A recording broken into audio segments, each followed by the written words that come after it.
Salut, bonjour, c'est Igloo, le Mac de l'Habitat, avec Cédric Simonin. Bonjour Eric. Bonjour Cédric, saison 7. Oui, Et régulièrement dans cette émission, depuis 6 saisons maintenant, vous avez envie de fighter. Vous avez envie de bousculer les idées reçues. c'est vrai. Voilà. Et votre mission aujourd'hui, ça serait de bousculer le monde, mais pas le monde entier, juste celui du recyclage plastique. Oui. Et on va en parler, et on va surtout parler de l'économie circulaire qui est devenue un enjeu du moment et même un enjeu du futur avec Marie Knock, qui est notre invitée. Bonjour. Bonjour et Soyez merci la de me bienvenue. recevoir. Eh ben, on est ravis. Vous êtes la directrice de la communication et du marketing et cofondatrice de Purple Alternative Surface. Et vous êtes basée à Belfort. Vous connaissez l'Alsace un peu quand même? Un petit peu. On Ah. a des sous-traitants en Alsace. Eh ben, soyez les bienvenus. Et je ne sais pas pourquoi Cédric tenait absolument à vous inviter. Je n'ai pas compris, mais on va comprendre tout de suite avec plein de questions qu'il a Plein de préparées. questions. Parce que c'est une entreprise en plein développement qu'on connaît bien et qu'on suit depuis plusieurs années. Et puis le recyclage plastique, vous connaissez la chanson, hein? Le C'est plastique, fantastique. c'est fantastique. Celle-là, oui. Ah bah je devais la Ah, faire. elle a 30 ans, cette chanson. Elle a 30 ans, mais il fallait quand même la faire. Et puis l'économie circulaire, qui est un enjeu vraiment, l'enjeu du moment et l'enjeu du futur. Et donc on a une entreprise qui arrive à regrouper plusieurs avantages dans le recyclage et l'économie circulaire.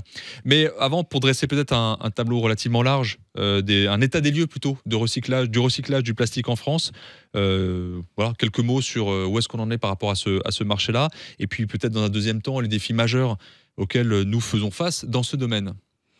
Eh bien, à vrai dire, en France, aujourd'hui, on a 75% des déchets plastiques qui ne sont pas du tout recyclés. Donc, quand on sait qu'une tonne de déchets plastiques non recyclés, donc elle va finir enfouie ou incinérée, ça produit 3,35 tonnes de CO2. En plus de ça, ça vient dénaturer les sols, ça vient polluer les sols et les océans. On a tous vu les images du 7e continent. C'est un gros problème qu'on a en France parce qu'on est le mauvais élève de l'Europe. C'est lié à plusieurs phénomènes. Déjà, on a une campagne de recyclage et de tri qui n'est pas très incitative, ni pour les particuliers, ni pour les entreprises. Et puis, parce que sur le marché, on a de plus en plus de typologies de plastique différentes, donc de familles de plastique différentes et d'assemblage de plastique. Et en fait, tout ça, ça vient complexifier le recyclage de ces plastiques. Et c'est par rapport aux autres pays européens, on se situe comment? On est plutôt à la traîne ou On est tout le monde est un peu à la traîne en Europe?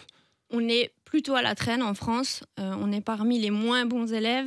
Et puis en tête du classement, on retrouve plutôt l'Allemagne qui, elle, mise sur le recyclage depuis plus de 20 ans. Oui, c'est Et ça, les ouais. chiffres... Ils sont partis plus tôt. Ouais. Alors, Purple Alternative Surface se positionne comme étant un acteur innovant dans le recyclage du plastique.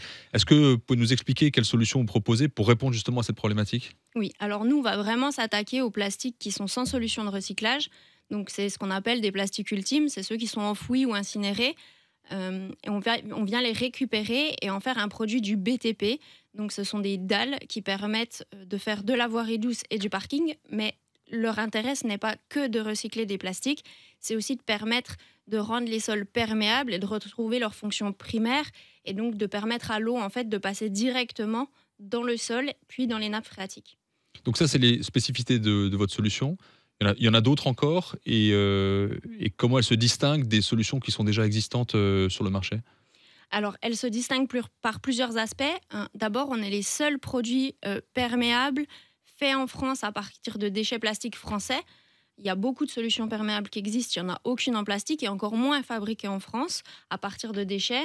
Il y a des solutions équivalentes, je pense qu'on a tous déjà vu des dalles en plastique sur des parkings, mais ce n'est pas du tout les mêmes typologies de produits. Et puis, on a un autre aspect, c'est que nous, on travaille dans une boucle d'économie circulaire et on développe, nous, ce qu'on appelle des mini-factories. Alors, c'est un mot anglais, mais vous allez comprendre l'intérêt. C'est qu'on veut dupliquer les petits sites de production au plus près des déchets pour deux aspects qui sont liés à l'empreinte carbone. C'est-à-dire que quand on va emmener les déchets sur les sites de production, ça va consommer du carbone. Et quand on va emmener les produits finis sur les chantiers, ça va de nouveau émettre du carbone lié au transport. L'idée des mini-factories, c'est à taille humaine d'aller au plus près des centres de tri, poser nos usines et permettre ainsi de recycler sur place les déchets et travailler en économie locale et circulaire. Ouais, donc c'est le principe du circuit court en fait. C'est ça. Ouais, c'est ça. Vos innovations, pour être clair par rapport aux auditeurs, parce que vous avez parlé de circulation douce, c'est pas forcément évident quand on écoute l'émission de se l'imaginer. Si on peut rentrer dans le détail, est-ce qu'elles peuvent être utilisées pour tout type d'environnement, à la campagne ou en ville, urbain, rural? Et puis, est-ce qu'elles peuvent par exemple être utilisées pour des voies sur lesquelles tout type de véhicule pourrait circuler? Alors, on s'adresse aussi bien aux marchés urbains que ruraux. Nos produits sont principalement utilisés pour tout ce qui va être voirie légère. Mais vous le savez sans doute, par exemple, sur une zone commerciale, même si le parking est amené à n'accueillir que des VL, des véhicules légers, on peut être amené à avoir un camion pompier qui vient déployer l'échelle parce qu'il y a un incendie.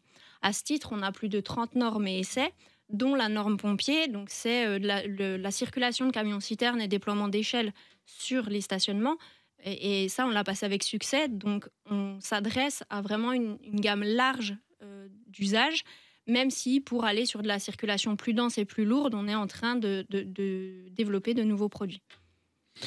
Je posais une question parce que sur la notion de plastique, il y a une notion d'usure. Alors, on entend souvent parler avec les bouteilles d'eau, hein, les microplastiques qu'on peut retrouver dans l'eau minérale. Est-ce qu'il y a des risques que vos solutions, justement, à force d'avoir les véhicules qui roulent sur ces dalles, dégagent, excusez-moi pour l'expression, c'est pas vraiment le bon terme, mais ou libèrent plutôt des microplastiques dans l'environnement et éventuellement de la phréatique? Vous vous doutez bien que c'est une question qu'on nous a largement posée. Donc, on s'est penché très tôt sur le sujet chez Purple. Donc, on a passé 2 essais parmi les 30 qu'on a passés, spécifiques pour répondre à ces questions-là. Le premier, c'est ce qu'on appelle des essais d'écotoxicologie. C'est pour s'assurer que nos produits ne leur relarguent pas de matières qui puissent interagir avec la biodiversité environnante ou en sous-sol. Là-dessus, il n'y a aucun risque à avoir. Et puis, on a passé des essais, ce qu'on appelle de lixiviation via des laboratoires indépendants. Donc ça va vieillir nos produits en accéléré aux intempéries, aux UV et à l'usure d'usage. Et puis, ça va permettre de venir vérifier qu'on ne relargue pas de microplastique. Donc moi, je peux vous dire qu'on ne relargue pas de microplastique. Les essais qu'on a réalisés chez un laboratoire indépendant le démontrent. Et puis, par contre, on va retrouver des microplastiques sur un parking, mais qui n'ont rien à voir avec notre produit, mais comme sur des revêtements plus traditionnels, c'est-à-dire ça va être les microplastiques d'usure de pneus et de plaquettes de frein. Et ça, nous, en fait, on va venir les capter, contrairement aux autres solutions. C'est-à-dire que sous nos produits, on préconise un lit de pose assez spécifique qui permet de capter et de retenir ces microplastiques à l'instar des revêtements traditionnels. C'est le double effet qui se coule, quoi. Voilà, ouais, double, même triple, parce qu'il y a la gestion de l'eau, peut-être qu'on va voir en conclusion sur les avantages. Mais pardon, je vous ai coupé. Non, je faisais une petite réflexion en disant, vous ne vous contentez pas juste de réutiliser le plastique, etc. Non, en fait, Purple, c'est un vrai concept. Ouais. C'est pas qu'un produit, c'est un vrai concept de voirie qui a l'hyperméabilité, potentiellement stockage d'eau et amélioration de la qualité d'eau qu'on va infiltrer dans le sol. Et vous êtes au début de quelque chose, il y aura sans doute des évolutions futures. Sans doute, on travaille à d'autres produits et d'autres applications. Ça peut-être partie de vos questions, d'ailleurs. Non, vous avez raison, parce qu'ils ont une R&D qui est assez puissante et puis perpétuelle, donc il y a toujours quelque chose à améliorer en tout cas. Voilà, il y a une prise de conscience quand même en France. Vous disiez qu'on était à la traîne. Il y a quand même des choses qui évoluent, qui avancent. Est-ce qu'une entreprise comme la vôtre, par exemple, éveille les consciences? Est-ce qu'on se dit, tiens, oui, voilà une solution? Alors, c'est ce qu'on essaye de faire. Donc, on mène pour ça auprès des plus jeunes générations des actions de sensibilisation dans les écoles pour que dès le plus jeune âge, ils comprennent l'intérêt de ces solutions-là. Alors, on adapte le discours parce qu'il faut être un peu moins technique. Ça, c'est des choses qu'on fait. Et puis, il y a aussi les industriels qui sont conscients du fait qu'ils sont producteurs de déchets. Et avec les nouvelles réglementations, notamment AGEC, c'est la gestion des déchets pour le producteur, etc., les REP, etc., ils cherchent des solutions. Nous, on a des industriels qui disent, moi, je produis des déchets. J'ai mon parking de personnel à refaire. Est-ce que vous pouvez utiliser mes propres déchets pour faire mon parking? Alors, on étudie la question, ça passe au labo chez nous, mais on a réussi à le faire sur certains projets. Et puis, on vient boucler leur boucle RSE. Et puis, on vient travailler comme ça. Donc, je pense qu'il y a une prise de conscience elle existe vraiment. Qui est en train.